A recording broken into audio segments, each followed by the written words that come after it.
welkom bij Scheldemondig. Mijn naam is Jan Rubbens, presentator, en wij nodigen mensen uit met passie. En deze keer passie voor goede doelen in Zeeuw-Vlaanderen. En daarom is iemand aangeschoven en die komt dat dus echt heel goed toelichten. Met wie heb ik het genoegen? Mijn naam is Luc Buijzen. Goedenavond, Jan. Goedenavond. Luc, waar woon je? Ik ben woonachtig in Breskens en ik zit hier als vertegenwoordiger van de Lions Club West Zeeuws-Vlaanderen. Ja, maar je bent ook eigenlijk de spreekbuis van alle serviceclubs in Zeeuw-Vlaanderen. Ja, wij hebben een begintijd van corona een gezamenlijke actie opgezet. Dat was half maart 2020. Ja. En toen zijn jullie gaan denken van, wat gaan we doen? Ja, wij hebben met een aantal clubs hebben we digitaal de hoofden bij elkaar gestoken om te kijken of we iets konden betekenen voor de regio op wat voor manier dan ook. Serviceclubs zijn natuurlijk instellingen die veel doen voor goede doelen. Normaliter organiseren we daar natuurlijk activiteiten voor en dat is heel divers. Dat doet normaliter elke club voor zichzelf, maar dat kon natuurlijk niet in de coronatijd. Toch hebben we gemeend met een aantal clubs, zoals gezegd, de hoofden bij elkaar te steken. Om te kijken of we toch iets konden doen. Eerst het idee was van iets met paaseitjes, want we gingen natuurlijk richting het Pasen. Allerlei ideeën kwamen er voorbij. Uiteindelijk zijn we gekomen tot een Facebook-actie. Ja. En een actie, de echte actie Jij bent goud waard. Waarbij we dus alle zorgmedewerkers in hebben betrokken. En ja, goed, wie zijn we? Dat wil ik graag weten, want misschien toch even goed kijken dat je niemand vergeet. Want niet iedereen weet dat er 12 serviceclubs zijn. Klopt dat? Nou ja, dat zou heel goed kunnen. Dat niet iedereen zal wel een serviceclub of misschien meerdere kennen. Maar er zijn er in totaal zijn er 12. Ja. De actie hebben we zeg maar, voor een groot gedeelte georganiseerd met een zestal clubs. Maar uiteindelijk hebben we alle andere, dus ook die andere 6 clubs, benaderd met de vraag of ze daarbij wilden aanschuiven. En dat hebben ze dus uiteindelijk allemaal gedaan. Nou, die clubs, dan moet ik even spieken, Jan. Neem even je papier erbij.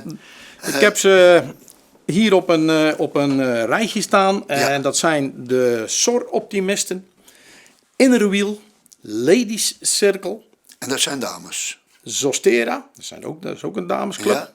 Ja. Dan zijn er een aantal Rotary clubs. De Rotary Club Westdorp-Zelzaten, Hulst, Terneuzen en Oosburg. De Kiwanis, Ronde Tafel. En dan hebben we nog liever gezegd de Lions Club Oost-Zeeuw-Vlaanderen en de Lions Club West-Zeeuw-Vlaanderen. Ja. En dan komen we, als ik het goed opgezet heb, in ieder geval tot een totaal van 12. Ja, ik heb stiekem meegeteld, maar dat is toch wel vrij uniek dat ze alle 12 meedoen. Voor zover ik weet en voor zover ik geïnformeerd ben en navraag heb kunnen doen bij zeker ook oudere leden, is dit nog nooit voorgekomen. Nee. En dus wat dat betreft is het niet een uniek feit dat we dit op deze manier hebben kunnen organiseren. Ja, dus je hebt met 6 heb je het gestart, die andere 6 deden ook mee. Ja. Maar daar komt natuurlijk heel veel bij kijken. Hè? Bijvoorbeeld communicatie. We hebben hier een prachtig beeld van Jij bent goud waard, initiatief van de gezamenlijke serviceclubs. Ja. Die hebben jullie opgehangen. Ja. Dat is 1 communicatiemiddel langs de wegen. Ja, we hebben aan de ene kant, dus nog even los van deze actie, hadden we een Facebook-actie. Waarbij eigenlijk iedereen op een ludieke wijze een filmpje kon posten op Facebook. Waarbij hij of zij iemand onder de aandacht bracht. Waarvan ze vonden dat hij in zekere zin ook goud waard is of was. Ja. En die inzenders, een aantal inzenders daarvan, die hebben een prijsje mogen ontvangen. Dan hebben we zelf prijsjes ingekocht bij lokale of regionale ondernemers. En die wezen brengen naar de verschillende inzenders. Dat was van Facebook, hè? Dat is de Facebook-actie. Ja. En daarnaast zijn we dus een actie gestart waarbij we om en nabij een 6000 kaarten, en dat is dus zeg maar deze kaart. Ja? Jij bent goud waard. Daarvan hebben we er om en nabij 6000 verdeeld onder de zorgmedewerkers in Zeeuw-Vlaanderen. Ja. Gedeelte van deze kaarten zijn zeg maar bij de instanties, maar bijvoorbeeld ook bij de huisartsen, apothekers en dat soort dingen. Iedereen mag dingen. meedoen uit de zorg. Ja. Hebben we daar zeg maar, op de locatie afgegeven. Maar er zijn ook meen ik, een 2000-tal kaarten uit mijn hoofd gezegd, die zeg maar, ook aan huis zijn rondgebracht. En die zijn rondgebracht door de verschillende leden van de verschillende serviceclubs. Ja. Met als bedoeling aan de ene kant om aan die zorgmedewerkers te vertellen dat wij als serviceclub vinden dat ze goed bezig zijn, dat ze hard werken, dat ze op die manier goud waard zijn. Ja. Maar de actie kreeg als vervolg dat bewuste zorgmedewerkers wat ze zelf mochten bedenken, een goed doel konden aanbrengen. Daarvan hebben we aangegeven dat we in totaal een €10.000 hadden te verdelen, wat wij als serviceclubs bij elkaar hebben gebracht, bij elkaar hadden gelegd. En dat zij daarvan mochten aangeven van nou, waar wij van dachten, nou, die instantie of die club, die is goud waard en die zouden we graag voordragen voor een donatie. Nou, dat is dus de tweede kant van de actie. En deze banners, daar hadden we er een zestal van. Ja. En die hebben we zeg maar 2 aan 2 door de regio Zeeuw-Vlaanderen. Dus 2 in het westen, 2 in de buurt van de Braakman. Ja. Hoek langs de weg en nog 2 in Hulst. Hebben daar al die tijd opgehangen geweest om zeg maar, de actie mede onder de aandacht te brengen. Ja. En er zijn natuurlijk prijswinnaars uitgekomen. Ja. Maar er was ook nog een voorselectie, hè? Heb ik begrepen. Hè? Ja, van de zeg maar 6000 kaarten hebben we er ongeveer iets meer dan 500 hebben we er van teruggekregen. Ja. In die zin niet fysiek teruggekregen, want het ging allemaal via e-mail. Ja. En daar zijn iets van 116 goede doelen uit voortgekomen. Dus er zijn 116 goede doelen naar voren gedragen. Uit elke deelnemende club werd er iemand aangewezen voor de jury. Dus je had 12 juryleden? Dus we hadden 12 jury. Ook die zijn enkel en alleen uitsluitend digitaal samengekomen. Ja. En daar is uiteindelijk een selectie naar voren gekomen van 8 goede doelen. En die hebben we onlangs, even uit mijn hoofd gezegd, 22 augustus op een zaterdagmiddag in het Mauritshof en IJsendijken hebben we daar de checks uitgereikt voor de bewuste 8 goede doelen. Ja, en RTV Geldermond, middels onze cameraman Jean-Pierre Bazelier, die was erbij. Ja. Zullen we er even nog een kijken ja, dan naar de prijsuitreiking? Super. Ja. De voedselbank die staat voor armoedebestrijding. Op dit moment delen wij 640 pakketten uit iedere week.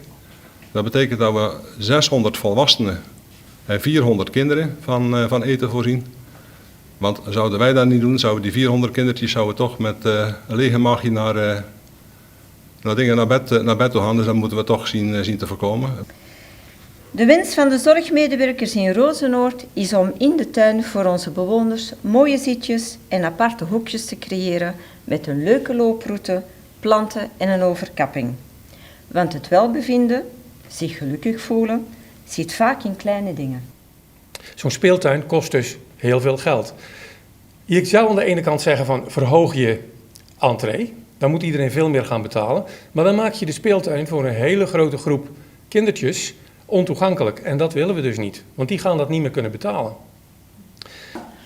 We hebben een woonzorgcentrum met dementerende groepen en somatische bewoners. De zorg, de doelstelling is zorgen voor een behoorlijke saamhorigheid. Daarvoor hebben we een oproep gedaan om een priëel te kunnen plaatsen. We hebben een nieuwbouw. En daar kan aan de buitenkant nog wel heel veel aan aangepast worden. Ik wil u graag iets vertellen over ons hospice. Het hospice is een bijna thuishuis voor mensen die weten dat ze gaan sterven. Dat ze in hun laatste dagen van hun leven zijn. Het hospice kan alleen bestaan met vrijwilligers. En die zijn goud waard.